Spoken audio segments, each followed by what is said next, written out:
Yes, hivi ushawahi kujiuliza ni kwa nini binadamu huwa hawali wanyama wanaokula nyama?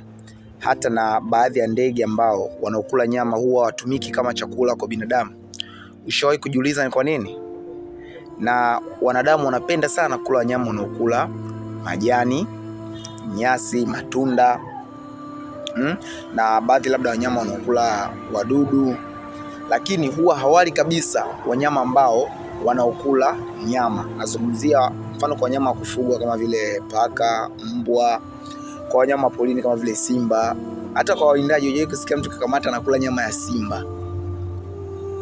Sasa majibu iko hivi, kuna sababu kuu mbili ambazo zinazopelekea binadamu kutokutumia wanyama wanaokula nyama kama kitoweo chao. Sababu ya kwanza ni sababu ya kiusalama.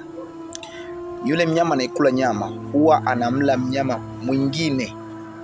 Sasa yule mnyama anayeliwa huenda akawa na maambukizi ya magonjwa fulani, vimelea, mambo ya kemikali yako kwenye mwili wake. Kwa unajikuta yule mnyama anayachukua mazima kama yalivyo, anahamishia kwenye mwili wake.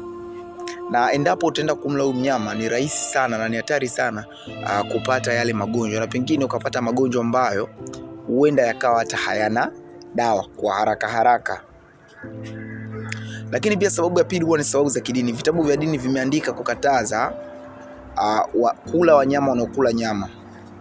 Kwa mfano kwenye Qur'ani wameandika hairuhusiwi kula wanyama ambao hawacheui, wanyama ambao wenye kucha na meno, yaani wanyama ambao ni wawindaji wa wanyama wengine. Na hata kama kikupa sababu, watakurudisha kwenye sababu pia ya kwanza ambayo ndio itakayokuwa kama sababu mama. Na wewe kama kuna kitu ambacho unakijua kuhusu kwa nini binadamu huwa hali wanyama wanaokula nyama, tuainishie hapo kwenye comment section, kwa sababu wote tupo katika lengo moja la kujifunza. Langu jina naitwa Majaliwa.